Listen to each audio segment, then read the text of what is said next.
YouTube family, Jake here. Welcome back to the channel. Thank you guys for joining me on this video today. I'm going to be talking about how to increase your push-ups with 3 simple and easy steps. Okay? Now, before I get into anything, if you're new here, welcome to the channel. Happy to have you here. Make sure to hit that subscribe button and comment how you found me. And if you're new, make sure to hit that like button. Also, turn that little bell so you know when I'm posting videos, you know? So what we're gonna do first, before we get into the tips, now you can skip over this if you want. I'll make sure to have some timestamps throughout the video.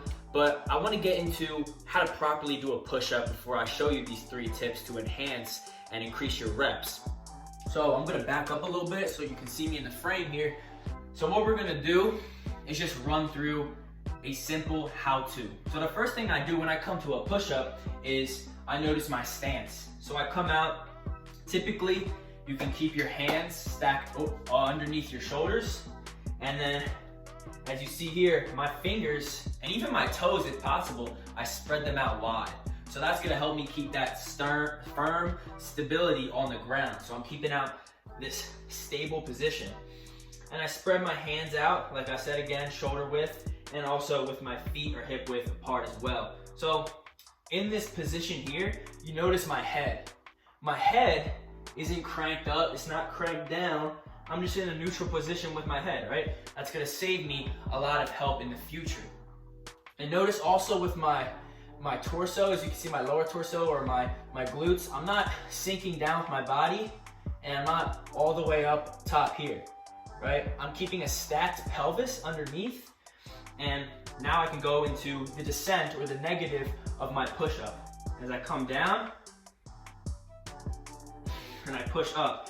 One of the things too is when coming at the top, is the last thing I kind of want to look at here. There's so many little things that you can do, but when coming to the top of this push-up, you want to turn inward. That's actually going to help you with not only getting that full range of motion, but actually increase on working whatever body part you're working. Say if it was triceps, I'm going to want to twist at the top to actually activate that muscle, especially with the chest, right? As I come up, I'm not just coming up like this, I'm coming up and I'm twisting my inner elbows right towards the outward, right? Towards out facing me. So that's just a little overview, a little rundown of kind of how to do and how to have proper form. There's other little techniques, but there's just a little quick run through. So let's get into 3 tips. And the first tip I wanted to mention in that little form technique that I was doing, but I figured why not add it to this tip. And it's basically keep everything, the simplest way I can say this is keep everything firm and tight. So what do I mean by this? When I go to do a push-up, okay, and I come down here, my glutes are squeezing. My glutes are tight, right? Even my ankles, they're tight, they're stuck in this position, right? My core, I'm squeezing my core. You can hear that if I hit it. My core's tight, right? Everything. I'm keeping everything tight. And what this is gonna do is it's gonna give me more power throughout my push-up so I can, right? I can come through my push-up if I'm loose. If my body is really loose and I'm just like sagging my hips and my ankles are loose, you're gonna have to push through so much extra force, right? Because you're allowing your muscles, you're allowing your body, even your lower body, your upper body to relax. You're gonna have to push so much more weight and it's gonna be a lot harder for you. So that's my first tip. Keep everything firm, and you'll see, you can even try this right now. See the difference, try it out. See the difference of you squeezing your glutes, activating your core, and going down and up. Whereas if I'm loose with everything and I'm just pushing up, sure, I can still do it, but it's so much more harder on my body. So, and we wanna, have those proper tips where we can increase our reps to the max point where we want to. So going with that, I'll actually add that into my second tip. And I don't really have, actually I could do it right here. Basically what my next tip is, you can always do more. Kind of like a little saying I'll save it. You can always do more reps. If you think that you're done here, this is kind of a tip to increase it over time. So if I'm doing push-ups just regularly, right?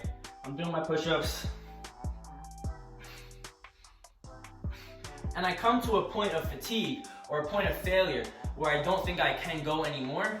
Trust me, you can. Find an inclined surface And as you can see, oh, perfect, it's in the video. I have one right here. Obviously, don't be in this position that I'm trying to be in because I'm trying to fit this in the film, but you wanna have this inclined surface that you can go against. So a chair, a bench, if you have anything that is just a higher up surface where you can do inclines, because as we know, inclines are much more easier than actually, right? Because you're eliminating the bottom portion of your body when you're doing an incline push-up. So this is just a simple trick to actually increase it over time. So if you're doing push-ups, you're going through a routine, say you're doing like 3 sets of 10 each time or whatever, and each time you get to the last of that set, finish out with some inclines, right? Because we always want to have that progressive overload, as we call it. Every time we come back to the gym or come back to do those push-ups, we don't want to be doing the same amount we did last time. If we did 5 push-ups on Monday and then we came back on Wednesday or something or next week and we did 5 again, well, we're not really making any progress here. We're not shooting for a higher number, right? We're not challenging our body. So you can always challenge your body with an inclined surface. So that's my second tip. So you got keeping everything tight and stable, find an inclined surface. And then the third tip, I would say, is a very, very simple tip. It's literally use your breath. I see a lot of times that people don't actually use their breath when doing a push-up. And this is a shout out to James Nestor, huge on learning about how to properly breathe, which I just read one of his books. You'll see I'll tag it actually up here. If you wanna watch that book review, it's called Breath. And in that book, he was talking about how we can challenge ourselves and increase the intensity or increase the amount of exertion we can do through something by using our breath, right? And I do this, my preference, I do this through my nose. So if I were to come down, right, on the negative portion of this push-up, I would have come down, I would be inhaling, right? I'm inhaling through my nose, I'm inhaling, expanding my lower abdomen. So I inflate my lower abdomen as I come down. So I inhale, and then I exhale, right? You'll even see, if you try this, see a difference of you holding your breath. If you're just holding your breath throughout your lift, that's gonna be so much more challenging for you. He even said in the book, James Nestor said, when we use our breath, we can actually do lifts like a leg press or a squat or a push-up easier by 8 to 10%. This is huge, right? So try this. Try coming down, taking that big breath of air in through your nose, expanding your stomach, and then exhaling. You can exhale sharply out through your nose again, or wherever your preference is. My preference is nose, just from reading this book, but remember, exhale and then deflate that stomach. So that's a quick tip right there, is using your breath. So those are 3 tips. I hope you guys enjoyed this video. So you have the first tip is keeping everything stable, just as a recap. You got the second tip as finding an inclined surface, right? And then you have the third tip is using your breath. So you can use your breath also throughout any other thing, like a pull-up or a squat, like I mentioned. So thank you guys for joining me. I'm happy and excited to have you here. Peace, stay happy out there, stay healthy, much love.